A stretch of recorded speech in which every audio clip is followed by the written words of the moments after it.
Centuries ago, great and powerful beasts clashed with one another, their powers rivaling those of the gods. These titans of the elements battled with such ferocity that the world itself shook with every blow, threatening to tear apart existence as we know it. Now, in the present day, the eternal battles of these beasts continues in the form of a collectible children's spinning top game.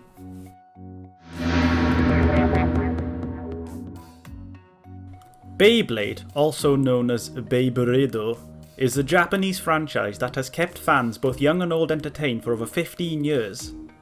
For those who don't know, the main focus of Beyblade involves the titular blades, customizable spinning tops that are launched into battle against one another, trying to either knock the opposing blade out of the arena, or be the last one standing when the rotation starts to come to a stop.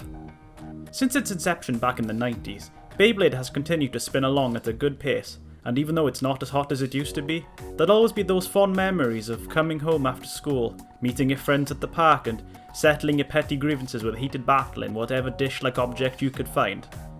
As a kid growing up in the early 2000s, I was exactly the right age to fall right under the spell of Beyblade, and from the moment I got that first toy, I knew I was in for a good time, and soon after that, I was hooked by the anime too. Anyway, that's enough for the nostalgic musing. Now, it's time to put on those gloves, spin around those baseball caps, and get ready to let it rip as we dive into Beyblade. Way back in 17th century Japan, a novel toy came into being, the Beigoma. It was a spinning top of around 3 centimeters in diameter, originally made by filling spiral seashells with sand and sealing them with molten wax, though by the 20th century, they were made of more commonplace materials like lead and metal. The Beigoma was launched via a piece of string wrapped around the toy, which would then be pulled in order to generate the spinning motion. The objective of the game was to face off against another player with a Beigoma of their own, trying to either outlast them or knock them off the stage. Sound familiar? Not all of the spinning tops were the same, as players often customised them with methods such as altering their shape or weight. They even went so far as to name these unique tops, with names such as Takara Tomy, aka Tall King. Beigoma's popularity waned during the first half of the 20th century, as newer toys became available that snatched away the interest from the players.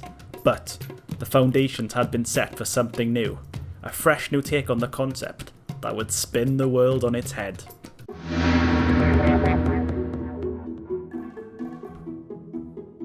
Enter Takara, the Japanese toy company responsible for a number of toys such as Battle Beasts, Biederman, Microchange and Diaclone. The latter two, which would later be adapted by American toy manufacturer Hasbro, into a modest, little-known franchise known as the Transformers! In the late 90s, Takara had 2 other toy lines revolving around spinning tops called Battle Top and Suge Goma, and neither of them did very well. Unfortunately, it's actually quite hard to find information on these, so we'll just have to settle for being aware of their existence via snippets from the internet. Rather than giving up and accepting defeat, an employee named Osamu Mashimo wanted to give it another shot and came up with an idea.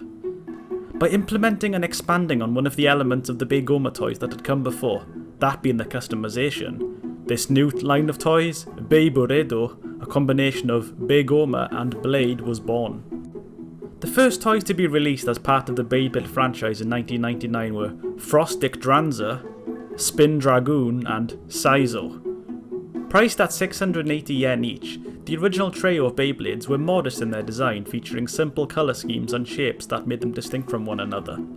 The Beyblades were comprised of 4 main components: the bit chip, which was a small piece bearing the image of a bit beast, the attack ring, which served as the Beyblade's primary method of attacking and keeping a bit chip in place, the weight disc, which as the name implies affected the blade's weight distribution, and finally the blade base, which served as the axis of the toy, which determined the amount of traction and movement. The Battle of Beyblades was initiated by the use of a launcher, also known as a shooter, a device that the blade would be attached to via 2 prongs that slotted into the gaps on either side of the bit chip.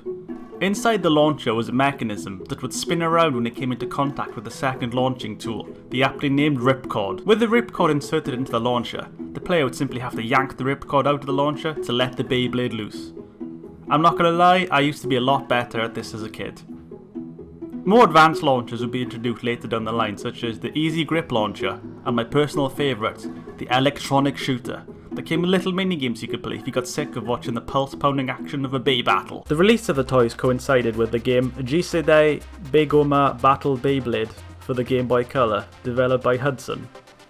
The game was a JRPG that involved the player travelling around battling other bladers to gain experience, while also being able to customise and purchase other blades. 3 of the game's characters, that being Takao, Kai, and Jin, would later go on to make appearances in the manga and anime, while the rest of the game's cast weren't so lucky. In order to promote the brand and get more expand the lore of Beyblade, Takara hired mangaka Takao Aoki to craft a manga series christened Bakuten Shoot Beyblade or Explosive Shoot Beyblade. Right at the cusp of the 21st century, published in Koro magazine, the manga follows the same basic outline as the game, featuring protagonist Takao Kinomiya and his friends striving to become the #1 best Beyblader in the world. A noble goal, I know. If Takao's design looks familiar, well, that's because he was heavily influenced by Red from Pokemon, which was absolutely booming at the time. The original run of the manga ran for 14 volumes between September of 1999 and July of 2004, spanning multiple acts and introducing many new characters and blades. The manga's first few chapters pretty much follow the game's plot, with Takao and Kai maintaining both their rivalry and their respective blades, Spin Dragoon and Frostic Dranza.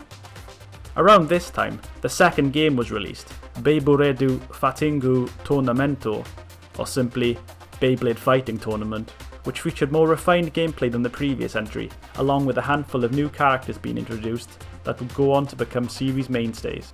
Jumping back to the manga, the game's new additions made their appearance, joining Takao, known as Tyson in the West, along on his adventure. They were Kenny, a computer expert commonly known as the Chief, the happy-go-lucky Max Tate, and Ray Con, the person, not the earphones, a practitioner of martial arts. Along with Tyson Granger and the reluctant Kai Hiwatari, the 5 would join together to become the Earth's mightiest bladers, the Blade Breakers. Thank you for watching.